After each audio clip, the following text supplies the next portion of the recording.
ಯಾರು ಚಲನಚಿತ್ರ ನಟರ ಮೇಲೆ ಅಭಿಮಾನ ಇದ್ದಂಥವ್ರು ಅವ್ರಿಗೆ ಏನಾದರೂ ಅಕಾಲಿಕ ಮೃತ್ಯುವಾದಾಗ ಆತ್ಮಹತ್ಯೆ ಮಾಡ್ಕೊಳ್ಳೋದು ಇಂಥ ಅನೇಕ ಘಟನೆಗಳು ನಾವು ಕಾಣ್ತೀವಿ. ಅಂಥದ್ದು ಅಂಧಾಭಿಮಾನವನ್ನು ಯಾರು ಇಟ್ಕೊಳ್ಬಾರ್ದು, ಅವ್ರ ಬಗ್ಗೆ ಅಭಿಮಾನ ಇರಲಿ.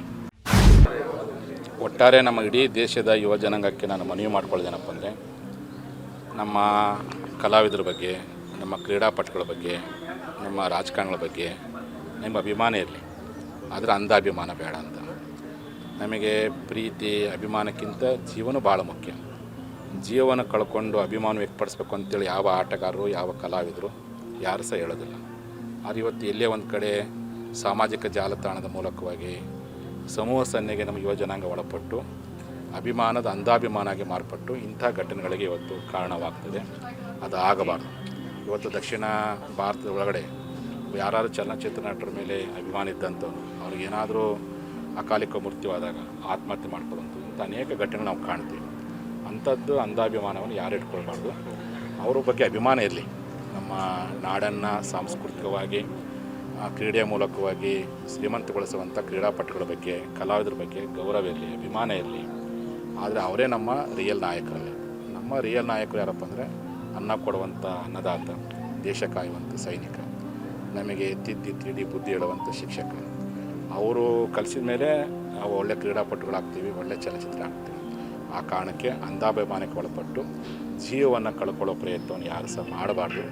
ಇಂಥ ಘಟನೆ ಆಗಿದ್ದು ಇಡೀ ನಮ್ಮ ಕರ್ನಾಟಕದ ಪ್ರಜ್ಞಾವಂತಿಕೆಗೆ ಒಂದು ರೀತಿಯಾಗಿರ್ತಕ್ಕಂಥ ತಲೆ ತೆಗ್ಗಿಸುವಂತಾಗಿದೆ ಅಂತ ಹೇಳಿಕ್ಕೆ ಇಚ್ಛೆಪಡ್ತೀನಿ.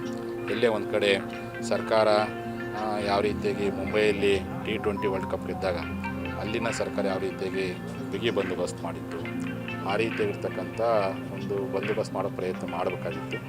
ಆ ಹಿನ್ನೆಲೆ ಒಳಗೆ ಕೆಲವು ಒಳ್ಳೆಯ ಪೊಲೀಸ್ ಅಧಿಕಾರಿಗಳು, ಅವರು ಒಳ್ಳೆಯ ವ್ಯಕ್ತಿ ಅಂತ ಈಗೆಲ್ಲ ಸಾಮಾಜಿಕ ಜಾಲತಾಣ ವ್ಯಕ್ತವಾಗಿದೆ. ಅಂಥ ಒಳ್ಳೆಯ ಪೊಲೀಸ್ ಅಧಿಕಾರಿಗಳು ಯಾರೋ ಮಾಡೋ ತಪ್ಪಿಗೆ ಅಂಥವ್ರು ಇವತ್ತು ಎಲ್ಲೇ ಒಂದು ಕಡೆ ಸಸ್ಪೆಂಡ್ ಆಗೋದನ್ನು ಕೇಳಿ ಇವತ್ತೆಲ್ಲ ಜನ ಇವತ್ತು ಬೇಸರ ಮಾಡ್ಕೊಂಡಿದ್ದಾರೆ. ಹಾಗಾಗಿ ಯಾರು ವೈಫಲ್ಯಕ್ಕೆ ಕಾರಣ ಆದರೆ ಅಂಥ ಅಧಿಕಾರಿಗಳ ಮೇಲೆ ಕ್ರಮ ಕೈಗೊಳ್ಳಿ, ಆದರೆ ಪ್ರಾಮಾಣಿಕ ಅಧಿಕಾರಿಗಳ ಮೇಲೆ ಯಾಕಂಡು ಕ್ರಮ ಕೈಗೊಳ್ಳಬಾರ್ದು.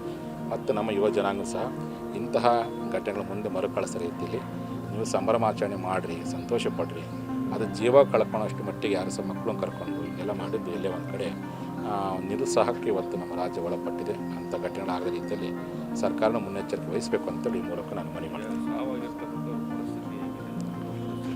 ಹೀಗಾಗಿ ನಾನು ಪಾಪ ಆಗ್ತಾನೆ ಓದುವಂತಹ ವಿದ್ಯಾರ್ಥಿ, ಓದಿ ಉದ್ಯೋಗ ಮಾಡುವಂತಹ ಯುವ ಜನಾಂಗ, ಅದೇ ತಾನೇ ಮದುವೆಯಾಗಿ ಹೊಸ ಬಾಳನ್ನು ಮಾಡುವಂಥ ಜೋಡಿಗಳು ಸಹ ಇವತ್ತು ಅಂಥ ದುರ್ಘಟನೆ ಬಲಿಯಾಗಿರ್ತಕ್ಕಂಥದ್ದು ನಾವೆಲ್ಲರೂ ಅವರ ಕುಟುಂಬದಲ್ಲಿ ನೊಂದಂಥ ಕುಟುಂಬದಲ್ಲಿ ನಾವೆಲ್ಲ ಭಾಗಿದ್ದೀವಿ. ಸರ್ಕಾರ ಎಷ್ಟೇ ಪರಿಹಾರ ಕೊಡ್ಬೋದು, ಆದರೆ ಮಗನ ಕಳ್ಕೊಂಡಿರ್ತಕ್ಕಂಥ ನೋವನ್ನು ಯಾರೂ ತುಂಬಿಸಲಿಕ್ಕೆ ಸಾಧ್ಯವಿಲ್ಲ. ಹಾಗಾಗಿ ಇಡೀ ಕರ್ನಾಟಕ ಜನತೆ ಅವರ ನೋವಿನಲ್ಲಿದ್ದೀವಿ. ಅವರ ದುಃಖವನ್ನು ಸಹಿಸುವಂಥ ಶಕ್ತಿಯನ್ನು ಭಗವಂತ ಕೊಡಲಿ ಅಂತ ನಾವು ಪ್ರಾರ್ಥನೆ ಮಾಡ್ತೀವಿ.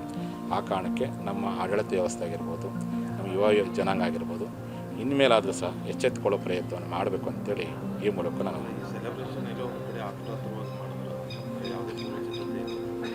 ಹಂಗೆ ಅನ್ನಿಸ್ತಾ ಇದೆ. ಒಂದು ರೀತಿಯಲ್ಲಿ ಸ್ವಲ್ಪ ಇನ್ನೊಂದು 2-3 ದಿನ ಬಿಟ್ಟು ಮಾಡಿದರೆ ಚೆನ್ನಾಗಿತ್ತು ಅಂತ ಅನ್ನಿಸ್ತಾ ಇದೆ.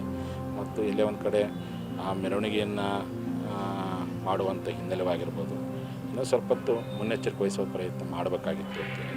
ಹಾಗಾಗಿ ಇಲ್ಲಿ ಎರಡೂ ಕಡೆಯಿಂದನೂ ಇಲ್ಲೇ ಒಂದು ಕಡೆ ಯುವಕರು ಅತಿರೇಕದ ವರ್ತನೆ ಮಾಡಿದ್ದು ಒಂದು ರೀತಿಯಾಗಿ ತಪ್ಪಾಗಿದೆ.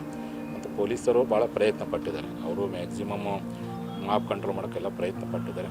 ಮತ್ತು ಘಟನೆಗಳು ಆಗ್ತಾ ಇರ್ತವೆ. ಅದಕ್ಕೆ ಹೇಳುವಂಥದ್ದು ಅಂಧಾಭಿಮಾನ ಬೇಡ ಅನ್ನುವಂಥದ್ದು. ಇದು ನೋಡಿ ಪಾಠ ಕಲಿಬೇಕು.